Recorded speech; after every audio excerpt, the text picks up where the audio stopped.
So today we're gonna talk about the solution for the Large paradox, and this solution is not really new to me.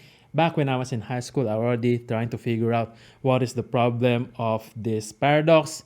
Now, well, it turns out to be a couple of fallacy that kind of solve the problem, but I think it's more of an explanation on why there's a paradox on these statements. But there's a lot of variations for the last paradox, so you should have the same solution or idea of solution that turns out to be we have the same idea of solutions that kind of solve all of the variations of the Lars paradox. There's a lot of variations for the Lars paradox, so I'm just gonna call each one of them first, second, third, and fourth. And we have our first example that says, this statement is a lie. Remember, the word sentence here is actually referring to the sentence itself. So if we assume that this sentence is true, then we're just affirming the fact that it's actually a lie. So it's not going to be true at all. It's going to contradict to the fact that we said that it's true. However, if we assume that this sentence is false, then it turns out to be a truth, which kind of contradicts to the fact that we said that it's false. Remember that these words lie, truth, false, truth can be used as a conclusion. So if we had it in a sentence, we actually might be concluding something. So this sentence seems like there's a conclusion, but if we have a conclusion, we need to have a premise. And remember that premise should come first before the conclusion. Now, this is a pretty good example where the premise and conclusion are in the same sentence. And not just that, the premise and conclusion are actually on the same idea. Notice if I remove the word lie on the sentence, the whole statement is incomplete. So there's no idea and there's no premise to be analyzed. And also, there's no conclusion. But as long as I complete this sentence with the word lie, conclusion instantly constitutes a whole statement. That's why as long as I finish the whole sentence with the word lie, the whole sentence now has a premise and conclusion came at the same time. So that is the problem, that the premise and conclusion came at the same time, at a single sentence, having just one idea. But we're going to look at a proper argument that has a proper order of premise and conclusion. Brenda said that she is in a shopping mall, but I just saw her in her house. Brenda is lying. Now, on this kind of example, the premise is of course independent from the conclusion, and the conclusion is dependent from the premise. Now, there's a good reason why I'm saying premise and conclusion all over again, because on this kind of example, it says that this sentence is a lie. So there should be a good enough reason why it would say that this sentence is a lie. However, if we look at different kinds of conclusions, the premise is always a separate thing. However, if we look at right here is the premise and conclusion on one single sentence, simply because conclusion we make is always in a sentence or a statement.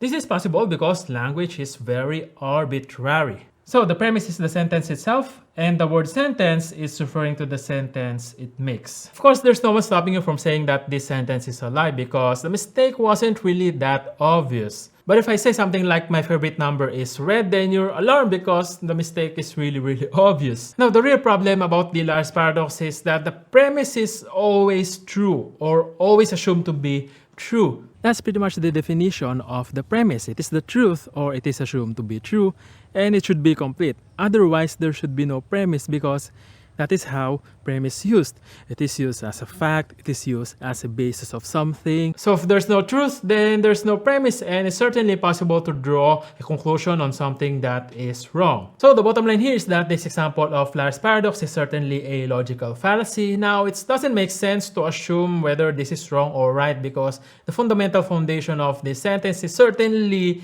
a mistake. This is certainly the solution for the Lars paradox, that I would rather say that this is the explanation as to why there's a paradox on these sentences and also the mistake that it makes. Still have several other variations of Lars paradox, but the idea of solution is still the same, probably requires different explanations. Now we're going to discuss the second variation of Lars paradox, and that is I am a liar. Now, if I lied about that, then that means I'm not really a liar, which means that I'm an honest person. So it contradicts to the fact that I lied. But if I'm telling the truth, then that means I'm not really a liar. Now, this variation of Lars paradox wasn't really different from the first one. I think it's in different form, but all of them has the same parallel solution. Remember that the premise is independent on the conclusion, and the premise should always comes first. While on this example, we're actually using this conclusion as our premise. Good thing about this is that we can have a premise independent from this conclusion, while on the previous example, we cannot really do anything about that because the sentence itself is already the premise. Now we're gonna separate our conclusion, and we have our premise that all of the things that you did in the past to determine whether you are really a liar or not, and this kind of argument is not gonna create any paradox. But hey, it still looks like a valid premise because it's something that I said and could be a basis to tell whether I'm really a liar or not. Remember that the premise should comes first before the conclusion, and as we complete this sentence with the word liar, the premise and conclusion came at the same time. So we cannot really use this statement as our premise for our conclusion. So it turns out as you make this statement, you're not actually including it as your premise, but people could easily assume it as a premise because the mistake wasn't really that obvious. So if you're gonna find all of the information you need to support your statement, you're not gonna use this statement itself, but you're gonna need statements that already made before this statement. Now for our third variation of liar's paradox, now we have the Pinocchio paradox.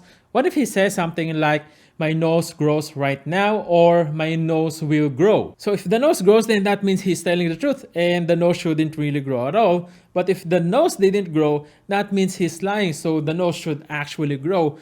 And we're just going back and forth with this argument. Now, this Pinocchio paradox wasn't really one of a kind. There are other circumstances where the same paradox applies. Now, let's say that we're gonna create a robot that will slap you whenever you tell a lie and will not slap you whenever you tell the truth. Now, what if I said to that robot that this robot will slap me? Based on that statement, whatever happens in the future, it will just violate the rules that we already apply on this robot, and it will have the same paradox like we had on the Pinocchio paradox. Now, there's something more to it, which is the nature of words lies and truth. The problem is that you cannot really lie about the future, and also lying is intentional. So if you had an intention to lie, you need a true information that already happened in the past. So in order to solidify the lies on these statements, we need to transform these statements into a past tense, and the paradox is pretty much gone. So that's pretty much it. How about the fourth variation of liar's paradox? Now we have the next statement is true and the previous statement is false. Now if either of them is telling the truth, then the next statement will just prove it as if you were telling a lie, and we're now gonna have this looping argument going back and forth. So wait a minute, we might actually have a proper premise and conclusion, or a premise independent from the conclusion, since we have two separate sentences. But these two statements are entangled on each other and very dependent on each other that you cannot actually determine the proper premise that comes first